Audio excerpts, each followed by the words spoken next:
வணக்கம். தலை சிறந்த தமிழ் விஞ்ஞானம் நிகழ்ச்சிக்கு உங்களை மறுபடியும் வரவேற்பதில் மிக்க மகிழ்ச்சி.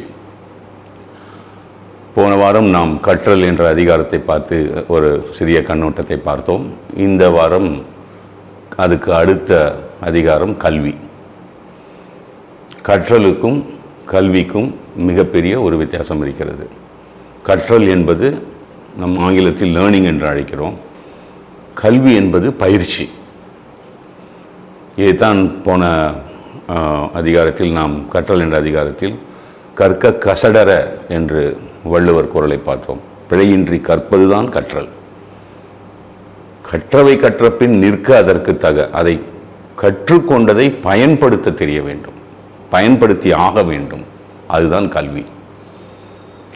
ஒரு கல்வி என்ற அந்த ஒரு அமைப்பின் அந்த அதிகாரத்தின் ஒரு கண்ணோட்டத்தை நீங்கள் பார்த்தீர்களானால், கல்வி என்பது கலைகளை கற்பது தான் கல்வி. பல கலைகள் நம் மனிதகுலம் நமக்காக வகுத்து சென்றிருக்கிறது. இந்த பல கலைகளில் ஏதாவது ஒரு துறையில் சென்று ஒரு சில கலைகளை நம் வாழ்க்கை காலகட்டத்தில் கற்றுக்கொள்ள முயற்சிக்கிறோம். அதுதான் கல்வி. கல்வி என்றாலே கலைகளை கற்பது தான் கல்வி ஆகும். இந்த கல்வி என்பது ஒரு குருகுலத்திற்கோ, ஒரு பயிற்சி மையத்திற்கோ, ஒரு பள்ளிக்கூடத்திற்கோ, ஒரு கல்லூரிக்கோ, ஒரு பல்கலைக்கழகத்துக்கோ சென்று நாம் கற்க முயற்சிக்கிறோம். கல்வி என்பது பயிற்சியாளர்களினால், ஆசிரியர்கள் என்று அழைக்கலாம், நமக்கு வழங்கக்கூடிய ஒரு பயிற்சியாக நிற்கிறது. இதற்கு மொழி ஒரு முக்கியமான கருவியாக அமைகிறது. ஒரு மொழி வாயிலாகத்தான் ஒரு கலையை நம்மால் கற்றுக்கொள்ள முடியும். ஏனால் அந்த பயிற்சியாளர் அந்த மொழி வாயிலாகத்தான் உங்களுக்கு அந்த கல்வியை, அந்த பயிற்சியை உங்களுக்கு கொடுக்க முடியும். இதுதான் கல்வி. அப்படி என்றால் நாம் சிறு வயதிலேயே பள்ளிக்கு செல்கிறோம், வயதானவுடன் அந்த முதிர்ந்த கல்விக்கு செல்கிறோம், கல்லூரிகளுக்கு செல்கிறோம். நாம் எதை கற்றுக்கொள்ள அங்கே முயற்சிக்கிறோம் என்பது பயிற்சியாளர்களின் மேன்மையான அந்த பயிற்சி கொடுப்பதின் முறையில் அமைகிறது. எப்படி என்றால், அந்த பயிற்சியாளர்களுக்கு, அந்த ஆசிரியருக்கு மொழி நன்றாக தெரிந்திருக்க வேண்டும். அந்த மொழியின் வாயிலாக அவர்கள் அந்த கலையை நமக்கு மிக எளிதாக புரிந்து கொள்ள முடிய அளவுக்கு சொல்லியிருக்க வேண்டும். எனக்கு ஒரு 45 வயது இருக்கலாம். நான் இயற்பியலில் ஒரு மிகப்பெரிய ஆசிரியராக இருக்கலாம். ஒரு 12 வயதில் ஒரு 7ஆம் வகுப்போ 8ஆம் வகுப்போ படிக்கும் பொழுது அந்த இயற்பியலை கற்றுக் கொடுக்கக்கூடிய நான், உங்களுக்கு 12 வயது, எனக்கு 45 வயது, நான் உங்களுடைய 12 வயது அந்த மூளை அறியாத பருவம், அந்த இயற்பியலை பற்றி அந்த மூளைக்கு தெரியாது. நான் உங்களுடைய நிலைமைக்கு இறங்கி வந்து உங்களுக்கு புரியும்படி அதை எடுத்துரைப்பது. அது மட்டுமல்ல, நீங்கள் புரிந்து கொண்டீர்களா என்பதையும் நான் தெரிந்து கொள்ள வேண்டும். உங்களுக்கு உளவியல் துறையில் ஸ்கில்ஸ் ஆஃப் கம்யூனிகேஷன் என்று அழைப்பார்கள். நான் எதை சொல்ல வருகிறேனோ அதை எளிமையான, உங்களுக்கு புரியக்கூடிய மொழியில் எடுத்துரைத்து, அதே சமயத்தில் கேட்ட நீங்கள் அதை என்ற அளவுக்கு உங்கள் மனதில் பதிய வைத்து கொண்டீர்கள், புரிந்து கொண்டீர்கள், தெரிந்து கொண்டீர்கள் என்பதையும் நான் உறுதிப்படுத்திக் கொள்ள வேண்டும். இங்கேதான் கல்வி அமையும்.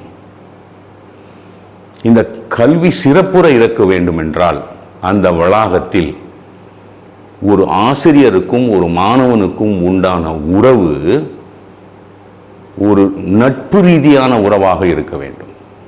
இது மிக முக்கியம். நான் ஒரு கடுமையான ஒரு ஆசிரியராக இருந்தால் கல்வி அங்கே மிக குறைவாகத்தான் இருக்கும். உங்களுடன் நான் சரிசமமாக பழகி, உங்களுடைய அன்பை சம்பாதித்து, உங்களிடம் இருக்கும், என்மேல் இருக்கும் அந்த பய உணர்வை நான் போக்கிவிட வேண்டும். என்னை பார்த்து நான் உங்களுக்கு ஒரு நண்பனாக இருக்க வேண்டும். நாம் கற்றுக் கொடுக்கும் கல்வி இன்று மதிப்பெண்களின் அடிப்படையில் அமைகிறது. பனிஷ்மெண்ட் அண்ட் ரிவார்டு என்று அழைப்பார்கள். மதிப்பெண்களின் அடிப்படையிலேயே அமையும். இத்தனை மாதங்கள் நான் பள்ளிக்கு சென்று படித்து எனக்கு ஒரு பரிசோதனை, அந்த எக்ஸாமினேஷன் பரிசோதனை வைக்கும் பொழுது அந்த கேள்வித்தாள்கள் கொடுக்கப்பட்டு அதில் இவ்வளவு மார்க் நான் வாங்கினால்தான், மதிப்பெண் வாங்கினால்தான் நான் வந்து அந்த இதில் பாஸ் பண்ண முடியும், இல்லை என்றால் நான் தோல்வியுற்றவன் என்று முத்திரை குத்தப்படுவேன். அது வந்து பனிஷ்மெண்ட் அண்ட் ரிவார்டு என்று வரும்பொழுது ஒரு பய உணர்வோடு தான் அந்த கல்வி அமைகிறது. ஐயோ, நான் மதிப்பெண் எடுத்து அடுத்த கிளாஸுக்கு போக வேண்டும் என்ற ஒரு பயத்தில் தான் அந்த மாணவன் அதை படிக்கிறான். அது வந்து முற்றிலும் ஒரு கல்வியாக அமையாது. இப்பொழுது நாம் கல்வி என்று நினைத்து கொண்டிருப்பது பள்ளிக்கூடத்தில் படிக்கும் கல்வியோ, கல்லூரியில் பல்கலைக்கழகங்களில் படிக்கும் கல்வியோ இல்லை. அது ஒரு பகுதி தான். அதாவது பள்ளிக்கூடத்திற்கு செல்கிறோம், அங்கே நாம் பல பாடப்பிரிவுகளை படிக்கிறோம், அதனுடைய அடிப்படைகளை படிக்கிறோம். பிறகு பள்ளிக்கூடங்கள் முடித்த பிறகு கல்லூரிக்கு செல்கிறோம், அங்கே இந்த அடிப்படை பாடப்பிரிவுகளை எப்படி பயன்படுத்துவது, அப்ளிகேஷன் மெத்தடாலஜி, அதை படிக்கிறோம். கல்லூரியிலேயே முதுகலை பட்டத்திற்கு செல்லும் பொழுது அந்த ஆராய்ச்சியின் அடிப்படை, எப்படி ஒரு ஆராய்ச்சி செய்ய வேண்டும், ரிசர்ச் மெத்தடாலஜி என்று அழைப்பார்கள், அதை பயில்கிறோம். அதற்கும் மேல் சென்று படிக்கும் பொழுது நம்மளுடைய அறிவின் முதிர்ச்சி அந்த ஒரு பிரிவில் வரும் பொழுது இந்த ஆராய்ச்சி பண்ணுவதற்கு நாம் முயற்சிக்கிறோம். பிஹெச்டி என்று அழைப்பார்கள்.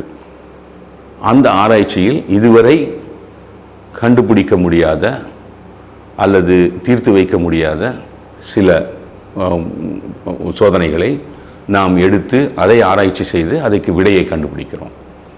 இதுதான் உங்கள் நிறுவனங்கள், பள்ளிக்கூட மையங்கள், கல்லூரிகள், பல்கலைக்கழகங்கள் வாயிலாக ஒரு மனிதனுக்கு கிடைக்கக்கூடிய கல்வி, பல கலைகளை கற்பது.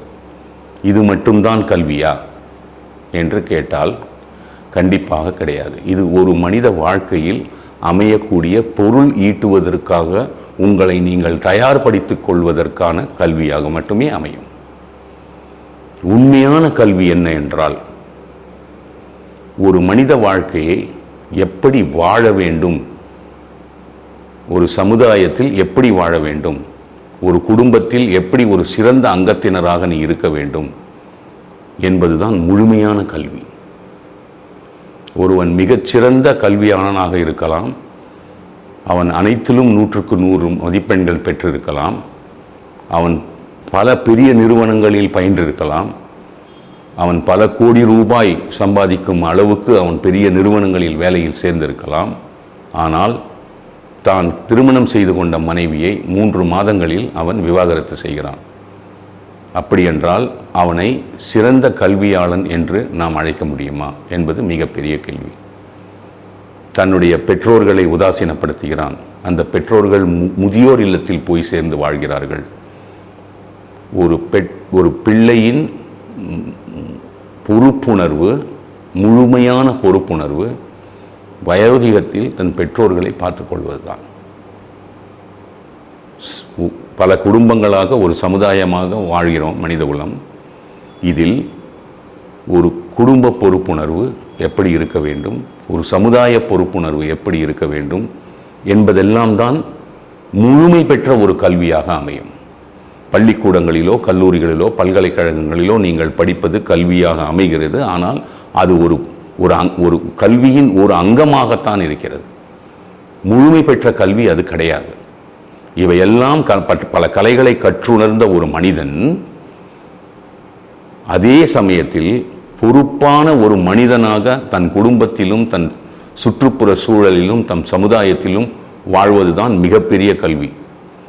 அப்படி என்றால் நீங்கள் ஒரு மகாத்மா காந்தியாகவோ, ஒரு ஜார்ஜ் வாஷிங்டனாகவோ, அதை போன்ற பல சிறப்பு வாய்ந்த மனிதர்களாக அவர்களெல்லாம் வாழ்ந்து சென்ற வாழ்க்கை, பல நூற்றாண்டு காலங்கள் அவர்கள் சரித்திரத்தில் இடம்பெற்றிருக்கிறார்கள். அந்த வாழ்க்கை என்பது, அந்த கல்வித்தரம் என்பது வேறு. அவர்கள் தன்னுடைய தனிப்பட்ட வாழ்க்கையை அர்ப்பணித்து சமுதாய இன்னல்களை போக்க வேண்டும் என்று தங்கள் வாழ்க்கையே அர்ப்பணித்து போராடியவர்கள். அது கல்வியின் உச்சகட்டம். அனைவராலும் மகாத்மா காந்தி ஆக முடியாது, அனைவராலும் ஜார்ஜ் வாஷிங்டன் ஆக முடியாது. ஆனால் சிறந்த கல்வி, சிறந்த கல்விமான் என்பது ஒரு பொறுப்புணர்வு கலந்த வாழ்க்கையை அமைத்துக் கொள்வதுதான். நீங்கள் வாழும் வாழ்க்கை உங்கள் சமுதாயத்தில் உங்களை சுற்றி இருப்பவர்கள், உங்களுக்கு தெரிந்தவர்கள், உங்கள் குடும்பத்தில் இருப்பவர்களுக்கு ஒரு எடுத்துக்காட்டாக அமைய வேண்டும். இதுதான் கல்வி. இந்த கல்வி உங்களுக்கு பள்ளிக்கூடங்களில் கிடைப்பதில்லை. பள்ளிக்கூடங்களில், கல்லூரிகளில், பல்கலைக்கழகங்களில் கிடைக்கும் கல்விகள் பல கலைகளின் பிரிவுகளை கற்று உங்களை பொருளீட்டுவதற்காக தயாரித்துக் கொள்வீர்களானால் அந்த கல்வி வேறு. இந்த பொறுப்புள்ள ஒரு மனிதனாக வாழ வேண்டும் என்ற கல்வி வேறு. இவை இரண்டும் சேர்ந்தால்தான் அது கல்வியாக அமையும். நீங்கள் பல கலைகளை கற்று உணர்ந்திருக்கலாம், மிகப்பெரிய ஒரு பெட்டகமாக அமையலாம் சில கலைகளில். ஆனால் உங்களுடைய அடிப்படை வாழ்க்கையில், உங்கள் குடும்பத்திலும் உங்கள் சமுதாயத்திலும் நீங்கள் வாழக்கூடிய எடுத்துக்காட்டான அந்த வாழ்க்கை முரண்பாடாக அமைந்து விட்டதானால் நீங்கள் பல கலைகளை கற்றும் உங்கள் கல்வியை கல்வி என்று அழைக்க முடியாது. அந்த காலத்தில் பார்த்தீர்களானால் பள்ளிக்கூடங்களிலெல்லாம் மாரல்னு ஒரு வகுப்பு அறை வைப்பார்கள். அதில் குழந்தைகளுக்கு கதைகள், போதனைகள், நம் சமுதாய சம்பந்தப்பட்ட எண்ணற்ற விவரங்களை எடுத்துரைத்து அந்த குழந்தைகளை புரிய வைப்பார்கள். அந்த அந்த அந்த அந்த வகுப்பறைகள் எல்லாம் இன்றைக்கு அவ்வளவு இல்லை. ஏனென்றால் நாம் பொருள் ஈட்டல் என்பதற்காக நம்மளை தயாரித்துக் கொள்வதற்காக இந்த கலைகளை நாம் கற்பதற்கு ஒரு சில குறுகிய நேரமே இருக்கிறது. அதாவது ஒரு குறிப்பிட்ட ஒரு 3 மாத காலத்தில் உங்களை தயார்படுத்தி ஒரு எக்ஸாமினேஷன், ஒரு பரிசோதனை, ஒரு பரீட்சை, அந்த இதுக்காகத்தான் உங்களை தயார்படுத்துகிறார்கள். ஒரு 10 விஷயங்களை நீங்கள் ஒரு கலையில் கற்றுக்கொள்வதற்கு 3 மாதம் எடுத்துக்கொள்ளலாம். ஆனால் உங்களுக்கு இன்று அதற்கு 100 விவரங்கள், 10க்கு மேல் 100 விவரங்கள் புகுத்தப்படுகின்றது குறுகிய காலகட்டத்தில். இதை நீங்கள் மொழி வாயிலாக புரிந்து கொள்கிறீர்களோ இல்லையோ, உங்கள் நினைவாற்றலின் சக்தியுடன் இதை நினைவுபடுத்தி கொண்டு உங்களுக்கு அந்த பரீட்சைக்காக உங்களை தயார்படுத்தி கொண்டு, அந்த அளவுக்குத்தான் ஆசிரியர்கள் உங்களை தயார்படுத்துகிறார்கள். நீங்கள் ஒரு தனிப்பட்ட மனிதனாக எப்படி ஒரு சிறப்புற வாழ்க்கை வாழ வேண்டும் என்பதை பள்ளிகளில், கல்லூரிகளில் நீங்கள் தெரிந்து கொள்ள முடியாது. ஏனால் அந்த கல்வி மையங்கள் அதற்காக உருவாக்கப்பட்டது அல்ல. ஒரு காலகட்டத்தில் கல்வி மையங்கள் அதையும் ஒரு பாடப்பிரிவாக வைத்து சென்றது.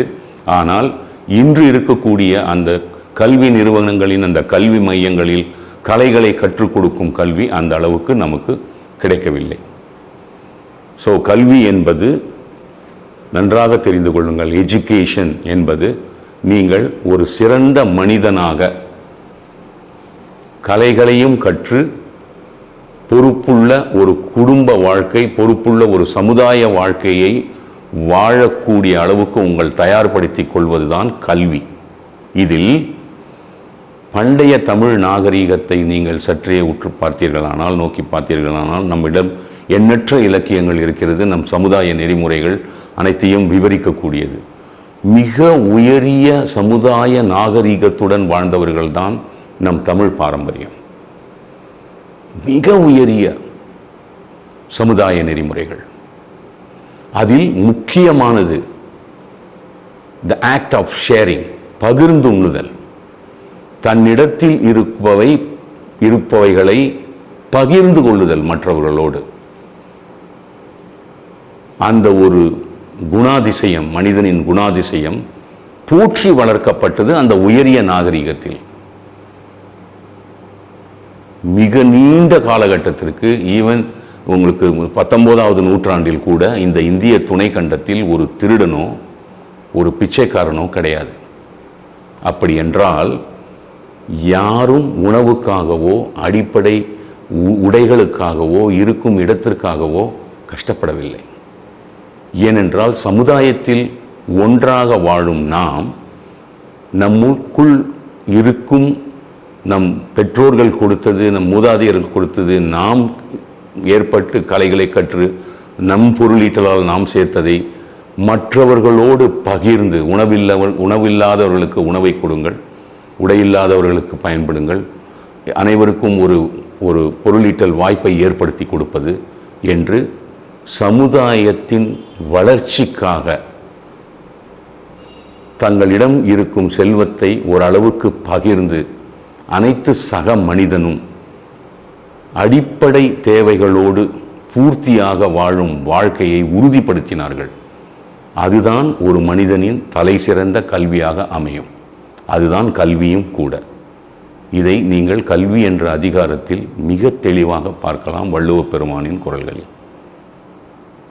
அடுத்த நிகழ்ச்சியில் நினைவாற்றல், மனித மூளைக்கே உரித்தான நினைவாற்றல், மெமரி பற்றி நாம் பார்ப்போம். வணக்கம், மகிழ்ச்சி.